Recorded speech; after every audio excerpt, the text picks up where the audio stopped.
Hello everybody, this is an astrological forecast for Gemini for August of 2012, and this also applies if you have a Gemini ascendant. So my Geminis, I hope you are enjoying having Jupiter, the planet of good fortune, in your sign. I hope that you are going through a lot of growing experiences. It's a wonderful time to consider learning something new, to going on a course, teaching others, writing, communicating, but doing it in a much bigger way than you normally would do, Gemini. Gemini, you very often go from one thing to another, but you don't grow something into something bigger.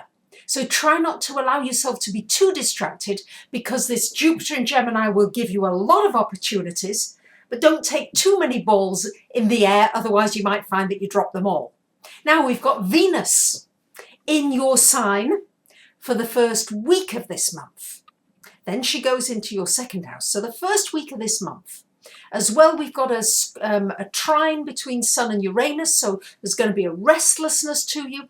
You're not going to be able to sit still. So I suggest for those of you that are in work where you're having to sit down all the time, try and find breaks, try and find things that can distract you so that you can move around.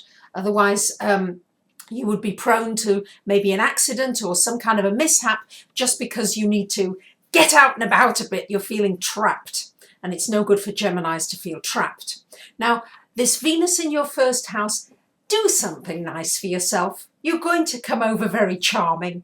You're going to be able to get what you want. If you're negotiating something, you're going to get people to listen to you. They're going to pay attention. I have to remind you, though, that we've still got Mercury retrograde until the 8th of the month. So important not to start important new projects until Mercury goes direct. But the Venus in your first house should nonetheless enable you to just feel good about yourself. Do something that makes you feel good about yourself. That's very important. Then Venus moves into your second house for much of the month. And this is going to give you opportunities financially. Now, Venus is making a lot of aspects this month. Firstly, to Uranus, there's a square to Uranus. So you may have a sudden windfall, or you may have a sudden amount of money just disappear on you that you hadn't anticipated spending. It's like, oh dear, I didn't anticipate that expense. So in or out, it could go either way with Uranus. You never quite know. We've also got a trine with Neptune. So it's very important that you're not taken in by somebody who may seem just, oh, they're so special, they seem so wonderful, they seem so honourable. Be very careful, be very canny, really listen carefully to what they're saying. Listen to the meaning behind some of the words that they might be communicating to you, because it could be a scam and you could be taken in with something financially. We're going to have quite a lot of things financially for you to consider this month, Gemini. We've got Venus as well making opposition to Pluto. So there may be some issues for you regarding control of finances. Maybe somebody wanting to control your finances, or you feeling as though your finances are out of control.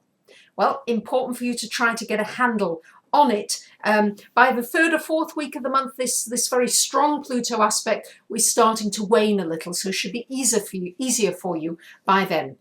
Good time to have some social interaction this month.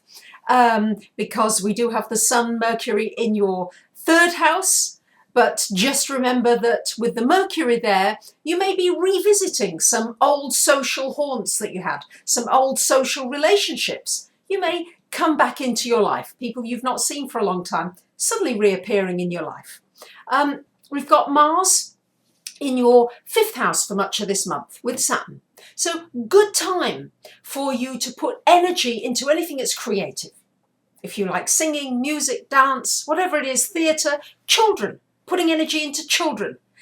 Great time for that. Of course, for those of you that do have children, there could be some arguments with children or some conflicts, some disagreements there with the Mars. You won't be tolerating any kind of bad behaviour. Definitely not. But with Mars there as well, if you've got a business of your own, good time to put some energy into it. You'll be able to motor forward. After the 25th of the month, Mars goes into your sixth house. You should feel a boost of physical energy.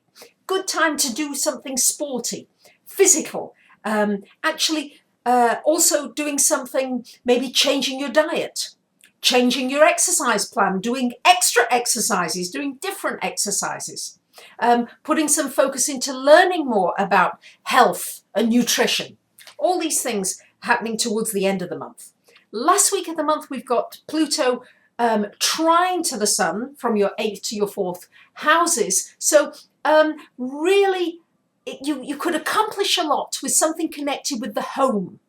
It could be something you've wanted to get done for a while. It's been hanging out. You might be able to get it done. So really good time as well for making an impression on somebody. So if you need to make an impression on somebody, a powerful impression on somebody, last week of the month is the time to direct your energies into that. So there you have it, my dear Geminis. That is your month ahead for August coming up. Thank you to so many of you who comment, who favourite, who tweet, who put these videos up on different sites. I really appreciate it. And of course, I'm always delighted to hear from those of you who want to have readings. Thank you for listening. Bye for now.